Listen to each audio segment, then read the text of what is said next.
Welcome, everybody, to Flat Earth Nation. It is, and it is also true that mud flood was Armageddon. Don't let them tell you anything else unless they're willing to debate you in a fair and honest way. I have a big show for tonight. I put on the Lord is blessing.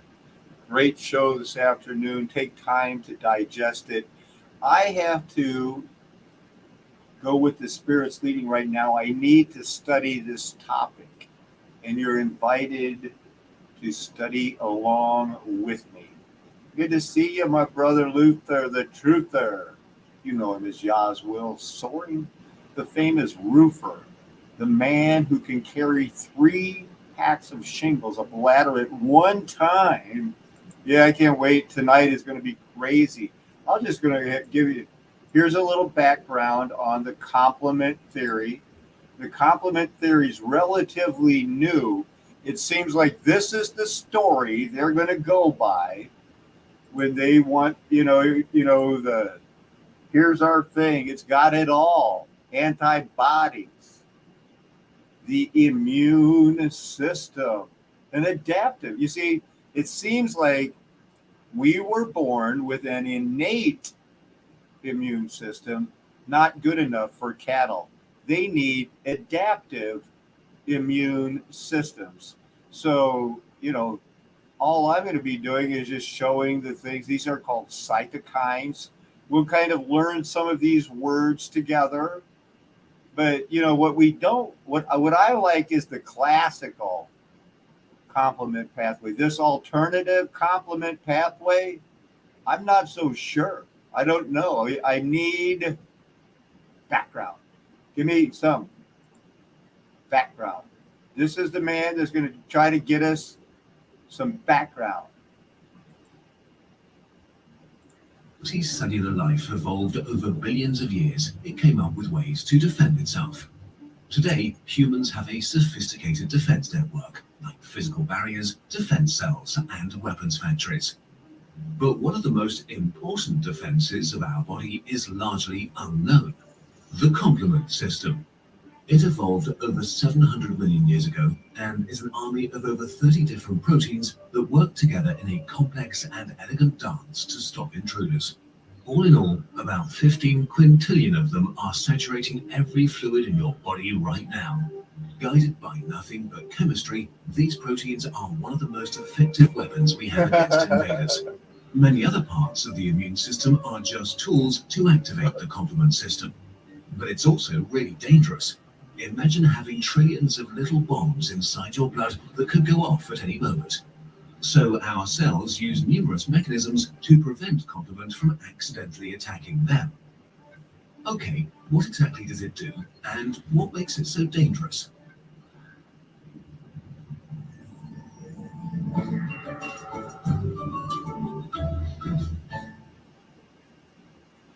In a nutshell, the complement system does 3 things.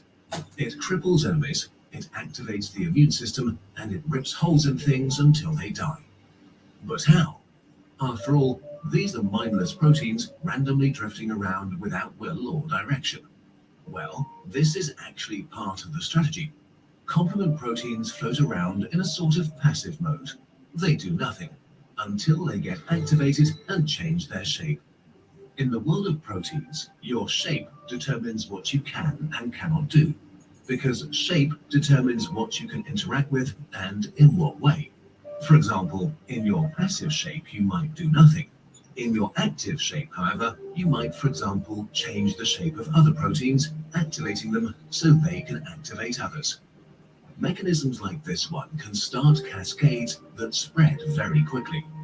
Imagine the complement proteins as being like millions of matches very close together.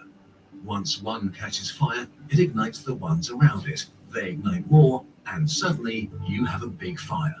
To show the actual mechanisms of the complement system is a tad complicated and overwhelming, so we'll simplify here.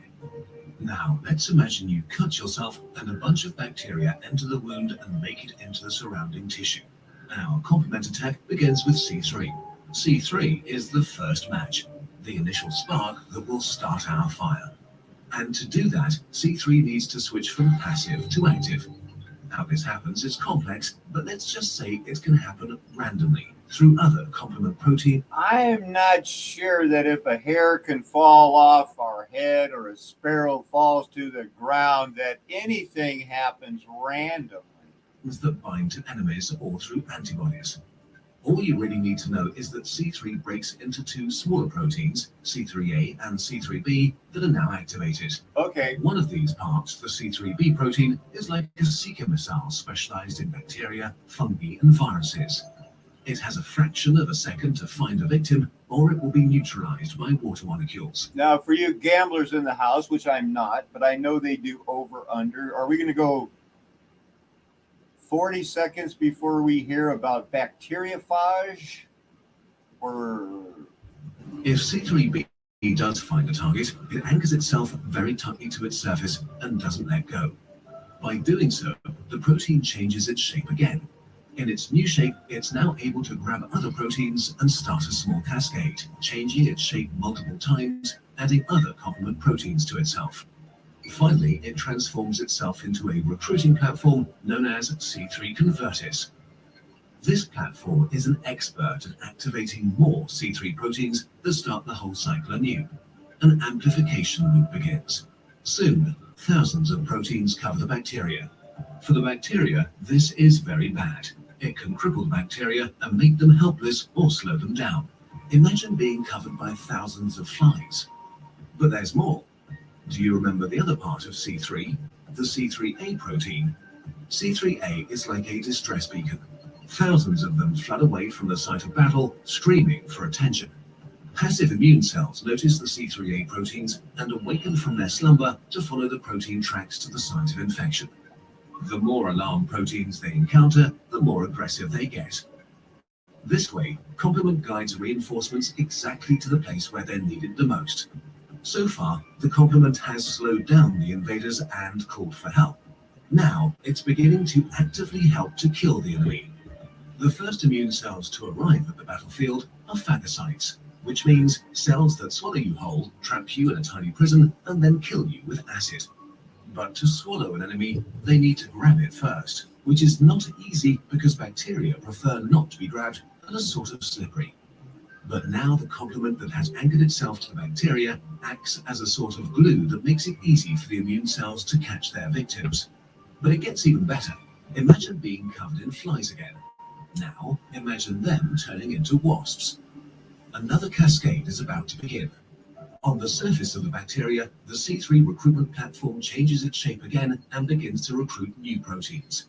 Together, they begin the construction of a bigger structure, a membrane attack complex. Piece by piece, new proteins, shaped like long spears, anchor themselves deep into the bacteria's membranes, until they rip a hole into them that can't be closed again. Fluids rush into the bacteria and their insides spill out. They bleed to death. The remaining bacteria are maimed and distracted by the complement and quickly taken care of by the arriving immune cells. The invasion has been nipped in the bud before it had the opportunity to become dangerous. You probably didn't even notice it. But while bacteria are not happy about complement, the enemies it might be the most useful against are actually viruses. Viruses have one problem. They need to travel from cell to cell. Outside of cells, they're basically hoping to randomly bump against a cell to infect by pure chance. Here, they're completely defenseless. And here, complement is able to intercept and cripple them so they become harmless and guide the immune system to devour them. Without complement, virus infections would be a lot more deadly. But wait, if we have such an effective weapon, why do we ever get sick? The problem is that in a war, both sides adapt. For example, when the vaccinia virus infects a cell, it forces it to produce a protein that shuts complement activation down. This way, the virus creates safe zones around the cells it infects. When it kills them and tries to infect more, it has a higher chance of being successful. Or some bacteria, for example, can grab certain molecules from the blood that keep the complement system calm and make themselves invisible. So the complement system, while being extremely important, is only one part in the complex and beautiful organization that is our immune system. A beautiful example of how many mindless things. Wow, that's awesome. Here, immune system. try to have patience with me here. And don't wait for tonight's show to think that the Lord doesn't have something for you very shortly here. It's just I need to do this. Is only one player in the complex and beautiful organization that is our immune system. A beautiful example of how many mindless things can do smart things together. So I needed to save that picture.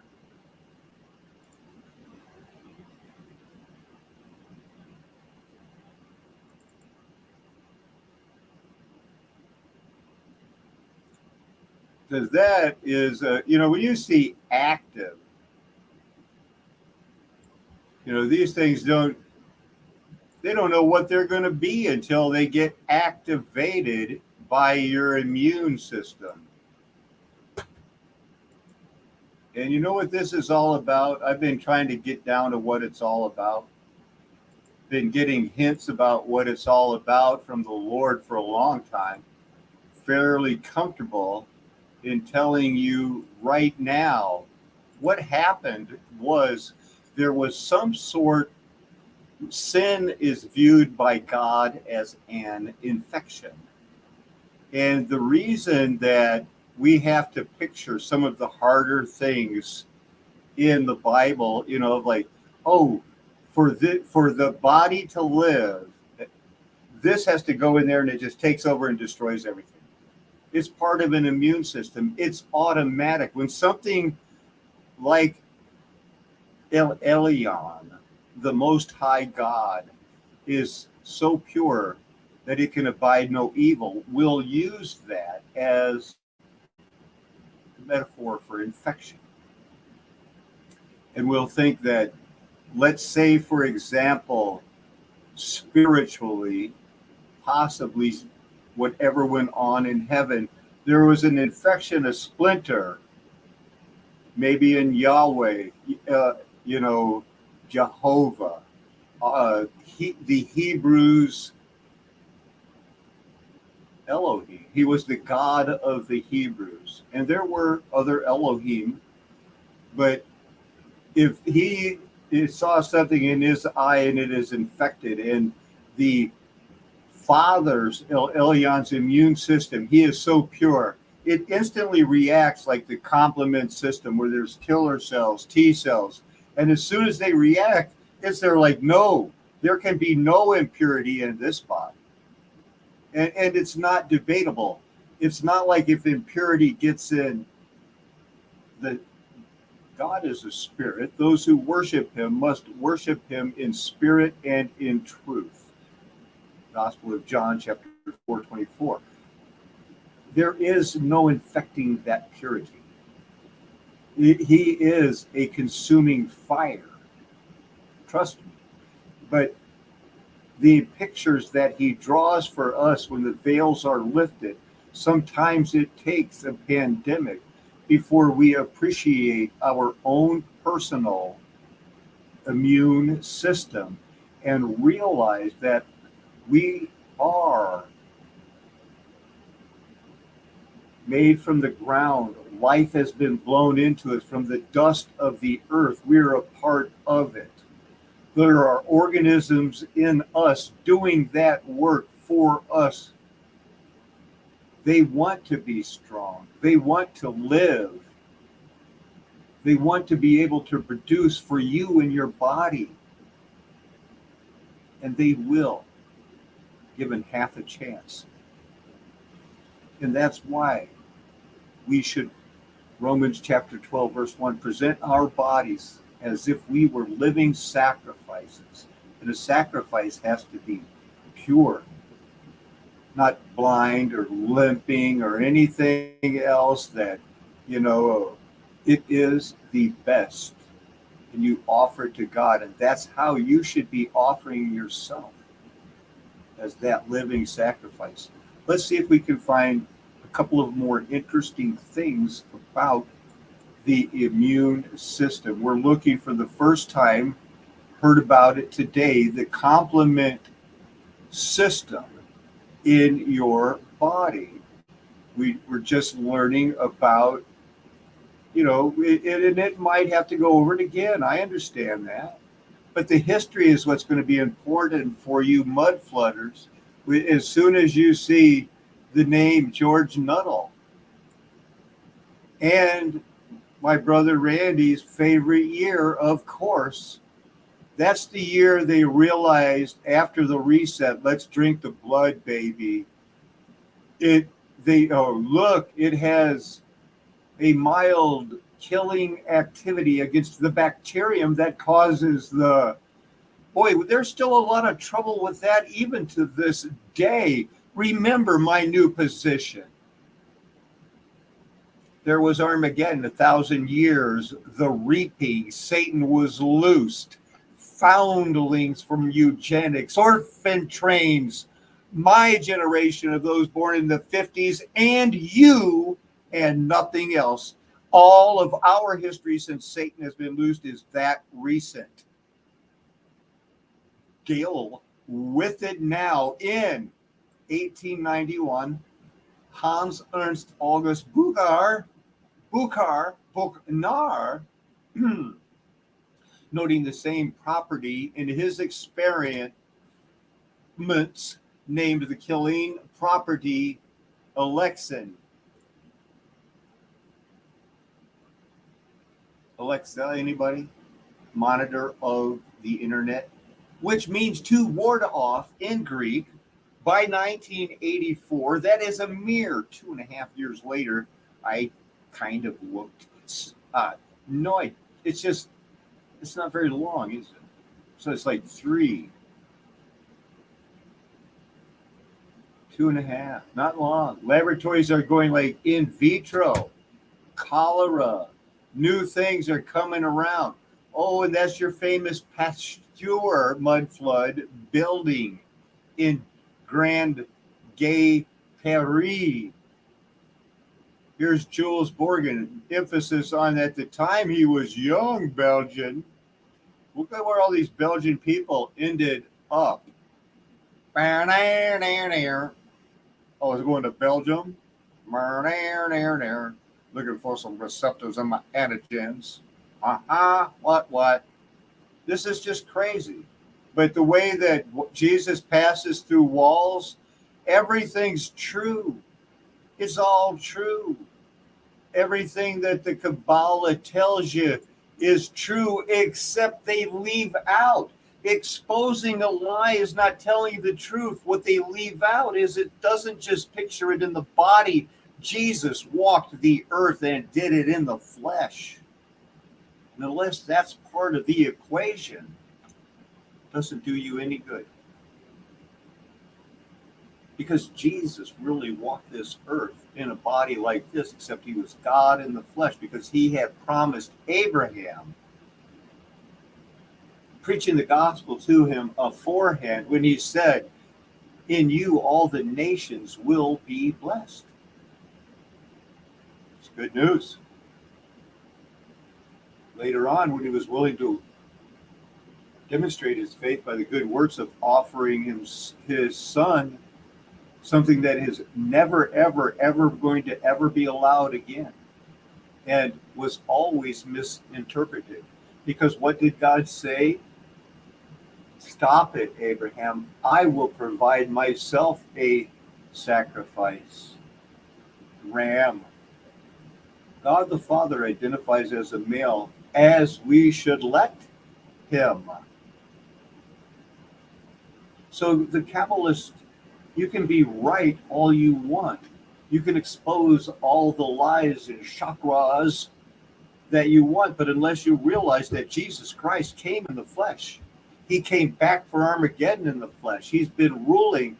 He's coming back for some of these younger people that can make it 25 years.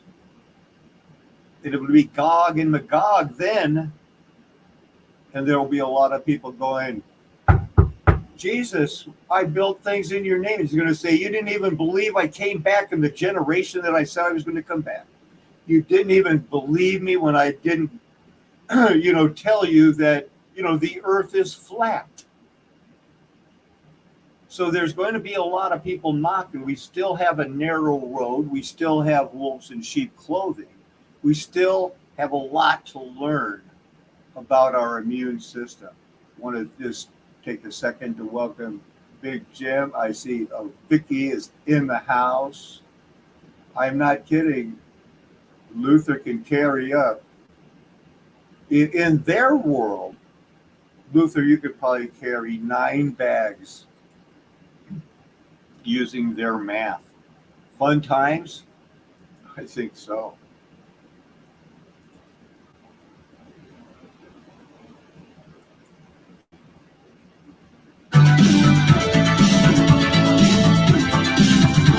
Genes, DNA, and chromosomes are what make you who you are. They are the set of instructions that are given to you by your father and mother. These instructions are in your cells, and all living organisms are composed of cells. There are many different types, like nerve cells and hair cells and skin cells. They all have different shapes and forms, but every cell has the same basic parts. The cell has an outer border called the membrane, which contains a liquid material called cytoplasm. In the cytoplasm is the nucleus, and inside the nucleus are chromosomes. In humans, each cell normally contains 23 pairs of chromosomes, for a total of 46. 22 of these pairs, called autosomes, look the same in both males and females. The 23rd pair, the sex chromosomes, differ between males and females. I can't tell the Females difference. have 2 copies of the X chromosome, while males have 1 X and 1 Y chromosome. The chromosomes are really long strings of DNA, deoxyribonucleic acid. DNA is shaped like a ladder that's been twisted. This shape is called a double helix. The steps of the ladder are made of 4 bases. Adenine is A, thymine is T, guanine is G, and cytosine is C. Now, they didn't discover this. Francis Crick didn't discover this. They discovered this by looking at the writings of the people and the writings on the stones, the petroglyphs and things. I know it seems far-fetched, but this Jacob's ladder thing might be a little bit deeper, a little bit more metaphorical, and I'm not saying they're right. You know I'm not. I don't like them like you guys don't like them. That'd be like me going to go say, like, I changed my mind. We should vote. As a matter of fact, let's go vote. And let's vote for Hillary. I'd never say that. Either one of them. Don't vote. Especially don't vote for that witch. A stretch of the DNA is called a gene. Your body reads the genes and the letters like a recipe and builds protein. The order of the bases in the DNA, along with the length and sequence of the gene, determines the size and shape of the protein it builds. The size and shape of the protein determine the function it will have in your body. Proteins make up cells, cells make up tissue, and tissue makes up organs, like your eyes and your skin. So the genes determine what you are, a cow, an apple, or a human, What? and what you will look like. The color of your hair, your skin, your eyes, and so on. Wow, Adam Jacob, bring in the voiceover. Do we have anything here about immunity? Immunity.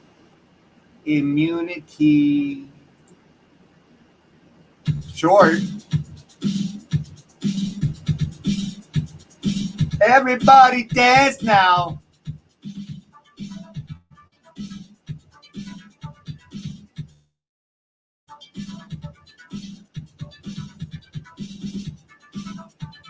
I ain't gonna fall for the banana tailpipe trick.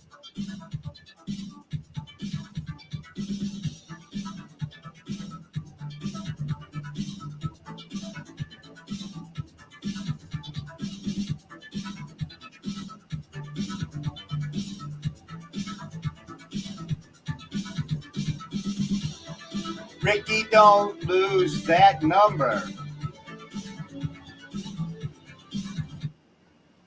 Wow. Hey, no bueno. No muy bien. Lo siento. Boom. Chaka. What's this? Same thing. Oh, Wendy Riggs. No doubt. She'll nail it. She's good. Advanced, I think it's in high school, but it's advanced, or it could be a junior college. She's good. Not talking about paying you a compliment.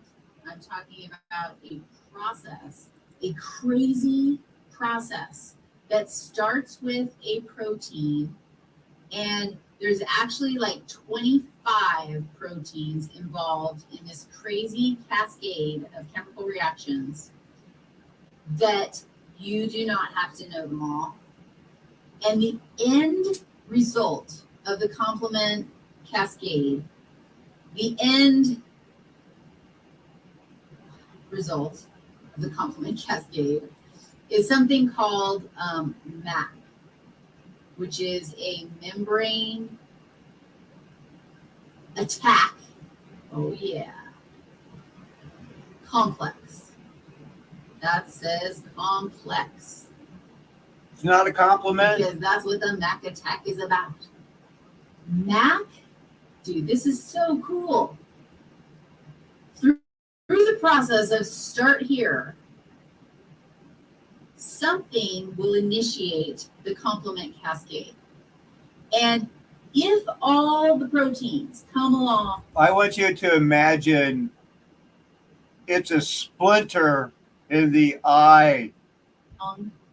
Through the process, you'll actually end up with this thing that all the proteins come together and form, essentially, it's almost like initiating apoptosis. Yeah, It creates a that's what we want. complex that pops the bad guy. So the membrane attack complex pops the pathogen. And it's a general thing. And here's what's really interesting. Something initiates complement. You can actually have antibodies initiate complement. Remember what antibodies look like? And antibodies, we've seen them already with, we talked about blood typing, but we're about to enter the world of holy antibody fun times with the acquired immune response.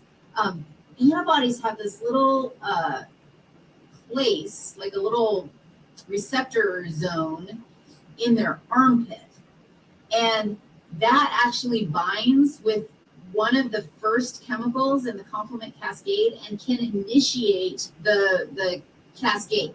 So the present. See, that's why Dr. Judy Wood suggests never using a word that you picture as trying to anthropomorphize a protein. Of antibodies. There's lots of antibodies if you are initiating a serious immune response to a bad guy, especially after we've activated the acquired immune response, which we haven't talked about yet. Lots of antibodies mean we'll have lots of opportunities to go through this complement cascade. Members, now, the end game is this membrane attack complex. But the fact is that all of these 25 intermediate chemicals along the way also have various functions. For example, some of them are inflammatory cytokines or mediators of inflammation molecules. So they're gonna initiate an inflammatory response. That sounds contradictory.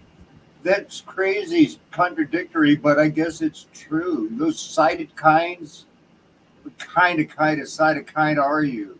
Are opsonins. Oh yeah, what's that word mean? Thanks. Opsonin. I honestly can't remember if I told you what this meant yet. An opsonin is any chemical that initiates phagocytosis. What? What'd you call me? So this complement cascade pops the bad guy, but along the way initiates inflammation and phagocytosis. Stop it. So we're basically creating a chemical doo-doo storm when we have an immune response. And even though we've separated out innate and acquired, they absolutely overlap. The next lecture, we're going to talk about the acquired immune response and highlight those places where there actually is significant overlap.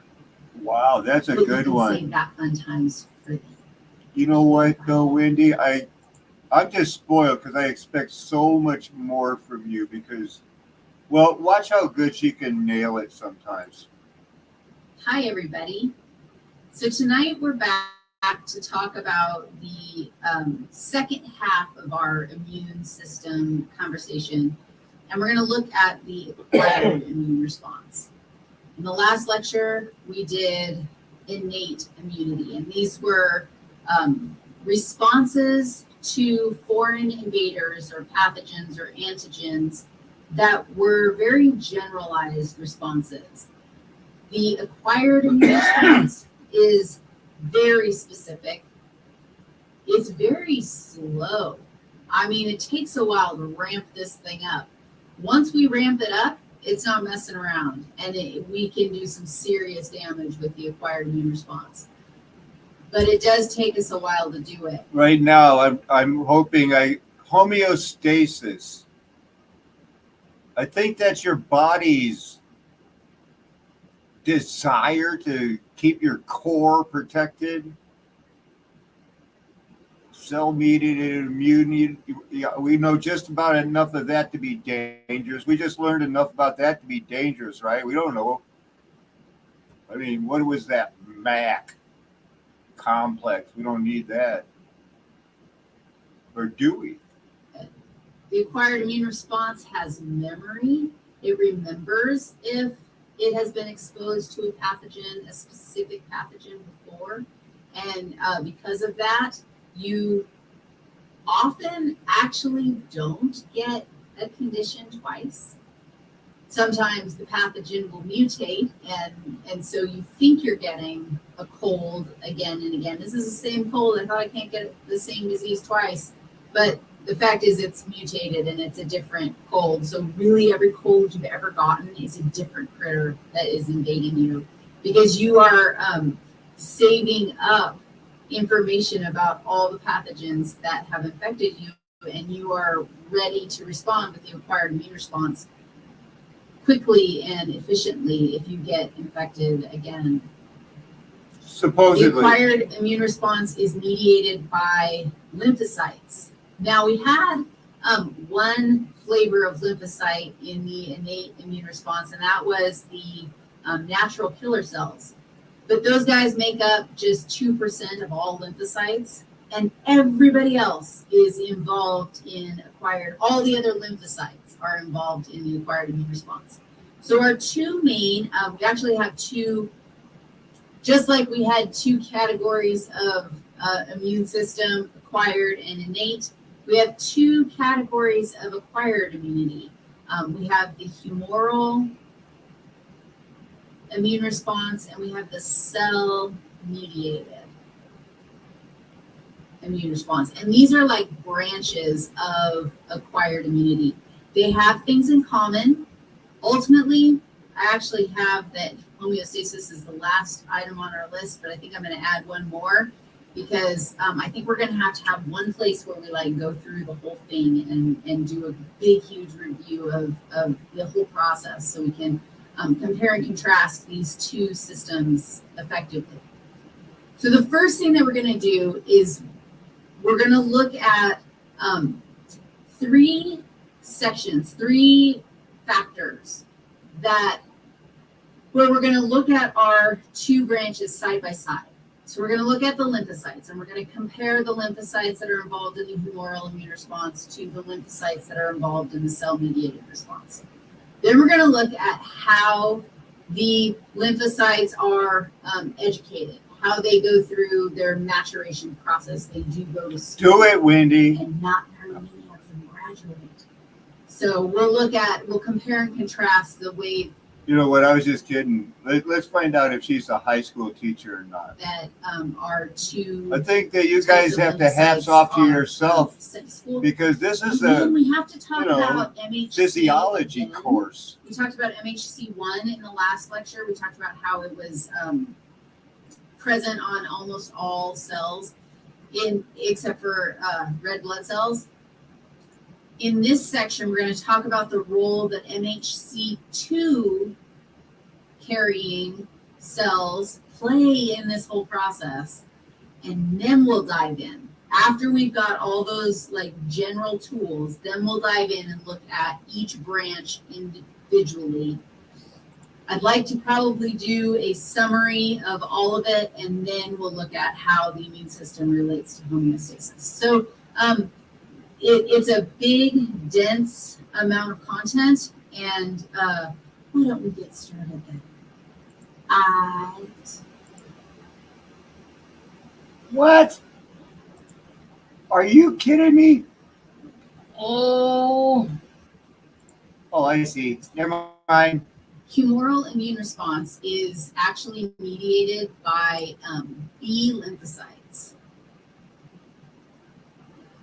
So these are the guys that are primarily involved in for school. T dealing with B lymphocytes, whereas the cell-mediated response is dealing with T lymphocytes.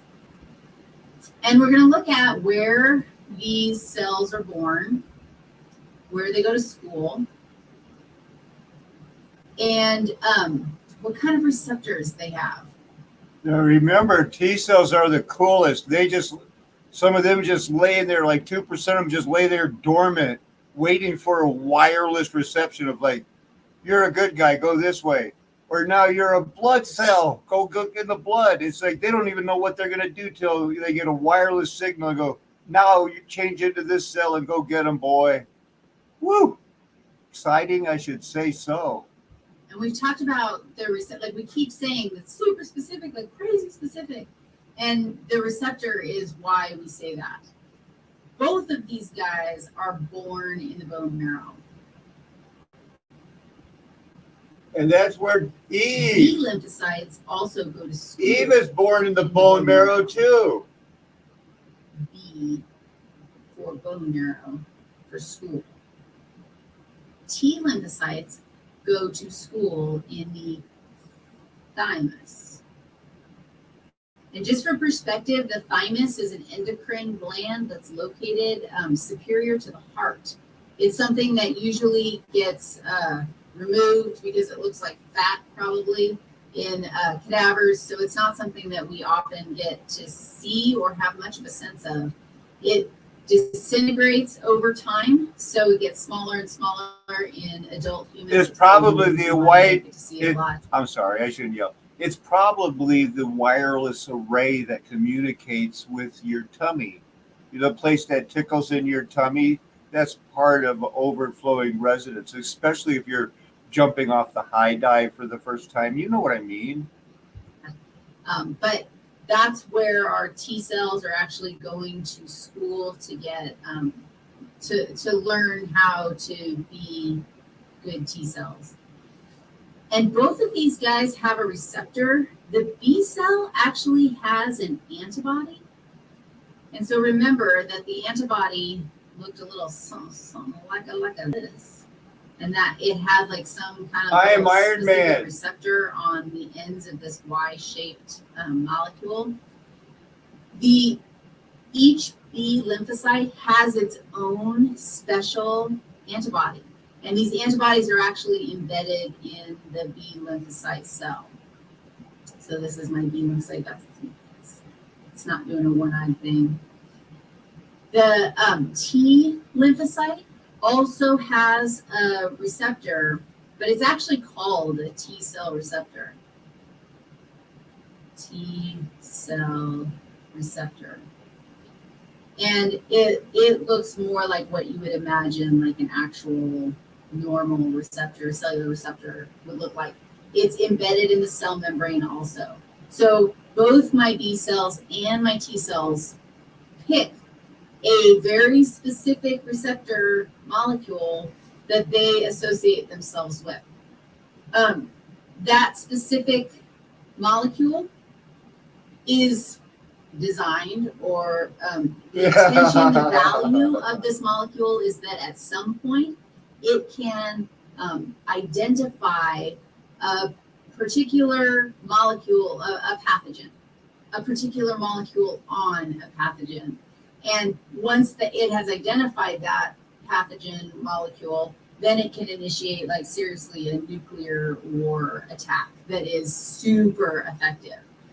Humoral immune response does it one way, the cell-mediated response does it another way, but both of them are super powerful, and together super powerful. Again, keep that in mind of how tying it into, if Satan or no matter what or who thinks that they were going to do an attack on God, it would be instantly thwarted by a perfect immune system where it goes on and on. Are we ever going to get to homeostasis?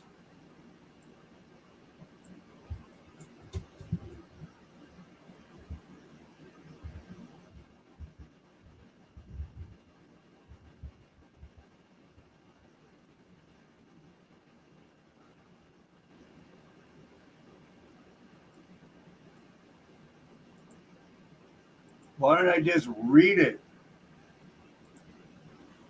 Because I'm not going to read very much. It'll be boring. In biology, homeostasis is the state of steady internal physical and chemical conditions maintained by living systems. Homeostasis is the condition of optimal functioning for any organism and includes many variables, body temperature, fluid balance being two of them, kept within certain preset limits, the homeostatic range. When you've heard of pH, extracellular fluid bleeding off, the concentrations of salt, the active ingredient in bananas, potassium, calcium ions. Calcium, isn't it funny that eggs every day, the shell of an egg contains more calcium than the chicken consumed the day before? So, as someone recently told me, I think his name is Dr. Mike, the biogeologist over there in Spain, tearing up the world with mud floods, said that. Yeah, and I believe him because he's an expert on that. How much calcium chicken eggs have. Or he's faking, but he's really good at it. No, it's all good. So, homeostasis. I thought it was keeping your body warm. Never been more wrong in my life, but I have been wrong before in my life. Knew it was important. Now the challenge is, what is that, the word that wants us to keep our body at that temperature? Not homeostasis.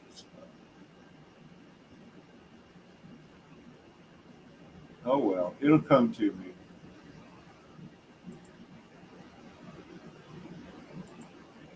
Membrane attack complex.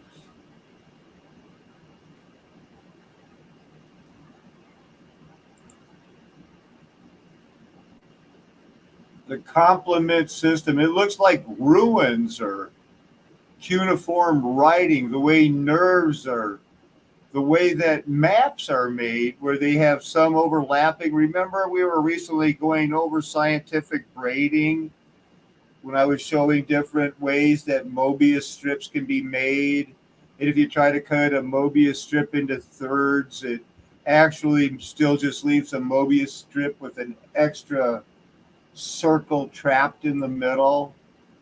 That's the trick on a lot of those puzzles that they think they're imagining when they see things in 4D. That was a good one.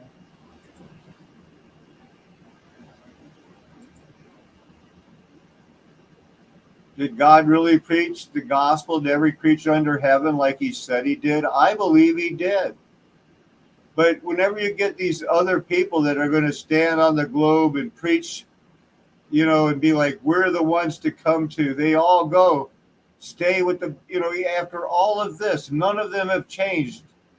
It's always been us against them, the people that jumped on flat earth, and then the ones that keep going like, nope, we got it made. They could be a den of thieves.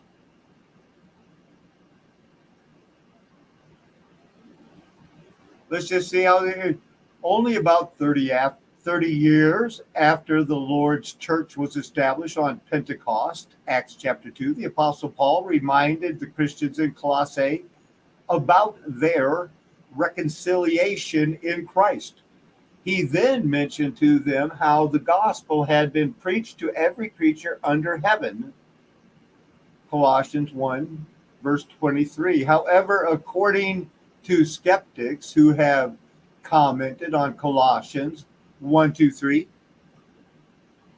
never at any time has every living person heard the gospel. Millions of people have come and gone without having had any contact whatever with Christianity or the Bible. Thus says that book.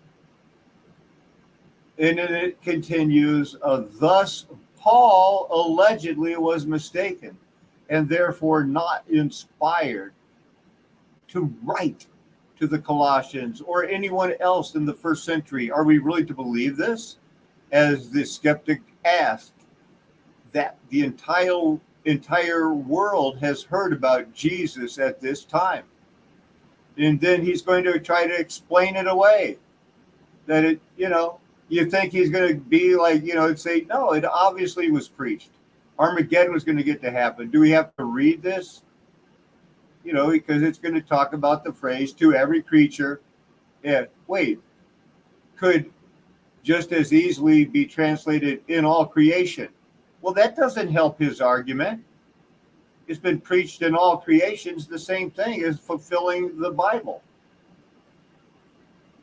It says proclaimed in all creation under heaven. But there's more to it. It's not the only verse they use. Colossians verse 6, in all creation under heaven, just to emphasize it. And even so, the people to the rescue, what do they say? Although admittedly such a feat may seem unlikely, they don't believe it because they're taught that they don't have to believe it because they don't have to believe that Jesus came back in that generation.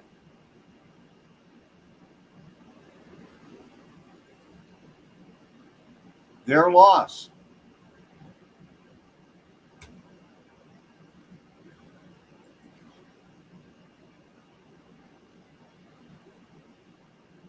Let me show you some of the pictures I have as I try to work it out in my mind. Let's start here. I think this was the earliest one. No, that's from last night. So here they have a set, and they're counting 0. And this is for, the people that do competition in math in high school and college. But they're making it an empty set.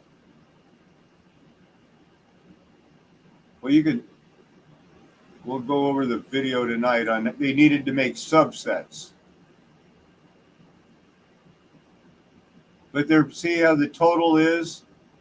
They're looking for multiples of 5, and they count 0 because it's an empty set, and they need it to give it the number 32, I guess. Nobody can explain it. They say it's a part of faith in their math that a leap of faith, where I want to bring it down to a baby step of faith.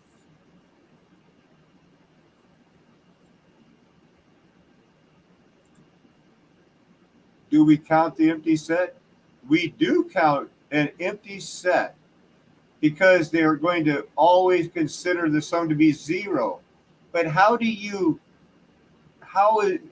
to do that, they want to consider it zero as a multiple of 5 when they count it, and they must as an empty set for some reason. But why? 0 times 5 is 0. It's not, that's not being a multiple of 5. But from the people that bring you this symbol to mean 3.14, to say God was wrong when he said that 30 divided by 10 is 3. Because in their world, pi is 30 divided by 10 is 3.14. It has to be. And the Bible's wrong. It's a vicious attack. But most people, they keep wanting to believe that it was sex in Eden, angelic Satan blood hooked up with Eve, and now God only wiped him out. But no, that's not what he said in Leviticus 20, starting in verse 22. You shall therefore keep all my statutes and all my rules and do them, that the land where I am bringing you may not vomit you out, and you shall not walk in the customs of the nation that I am driving out before you, for they did all these things, and therefore I detested them. It has nothing to do ever with Nephilim blood, except in the people to go like, no, the God of love would never do that. No way, man. They err because they don't read the scripture and they don't really love God. In Deuteronomy 29, I would like to read to you that it says, all the nations will say, why has the Lord done thus to the land? What caused the heat of this great anger? Then people will say, it is because they abandoned the covenant of the Lord, the God of their fathers, which he made with them when he brought them up out of the land of Egypt, and went and served other gods and worshiped them, gods whom they had not known and whom he had not allotted them. Therefore the anger of the Lord was kindled against this land, bringing upon it all the curses written in this book, and the Lord uprooted them from their land in anger and fury and great wrath, and cast them in to another land as they are this day. The secret things belong to the Lord our God, but the things that are revealed belong to us and to our children forever, that we may do all the words of this law.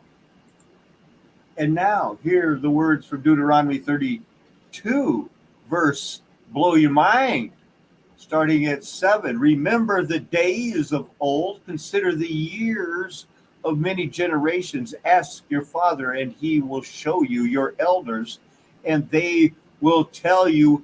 Mind blown now, when the Most High gave to the nations, plural. And it doesn't mean just 10, because they are one nation, Hebrews, and they were considered tribes.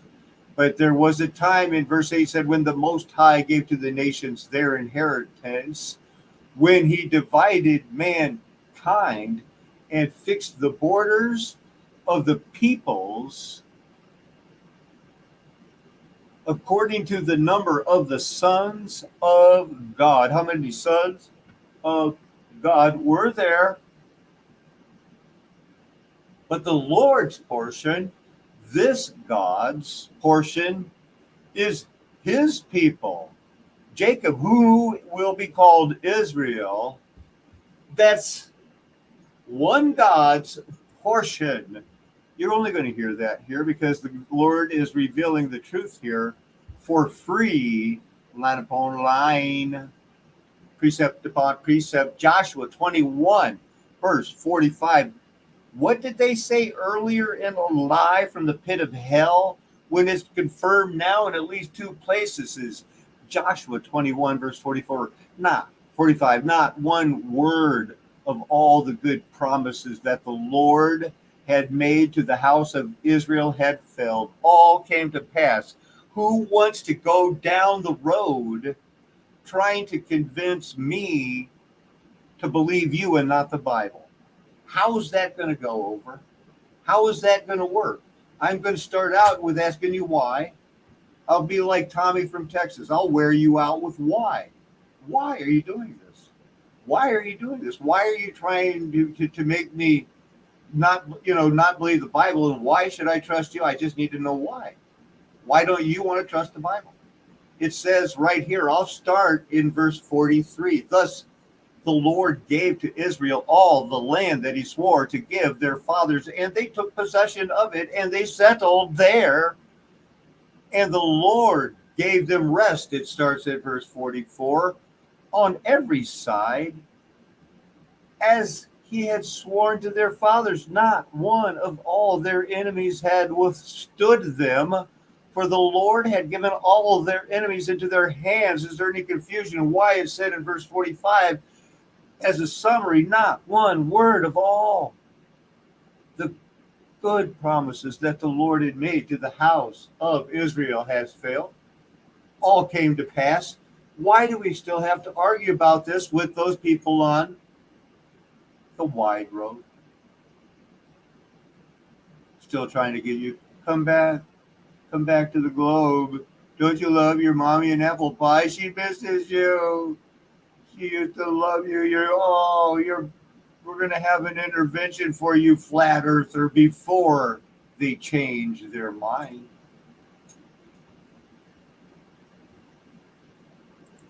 Maybe I'm wrong. Colossians 1, it did say that. Verse 23, if indeed you continue in the faith, stable and steadfast, not shifting from the hope of the gospel that you heard, which has been proclaimed in all creation under heaven. Judges 21, starting at verse 13. Then the whole congregation sent word to the people of Benjamin who were at the rock of Rimmon and proclaimed peace to them. And Benjamin returned at that time, and they gave them the women whom they had saved alive of the women of Jabesh Gilead, but they were not enough for them. Verse 15, and the people had compassion on Benjamin because the Lord had made a breach in the tribe of Israel. Oh, wow. Wowody wow. Should I leave this one up to study later? Come on. Oh, verse 21, I know you wanted me to go down there. We'll start at 20. And they commanded the people of Benjamin, saying, go and lie in ambush in the vineyards and watch. If the daughters of Shiloh come out to dance in the dances, then come out of the vineyards and snatch each man his wife from the daughters of Shiloh and go to the land of Benjamin. I don't know.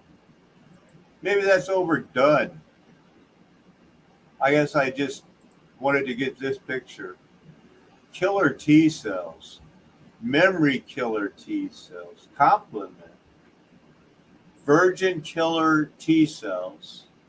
And I thought we had covered everything, but we never will. I only want memory helper T cells.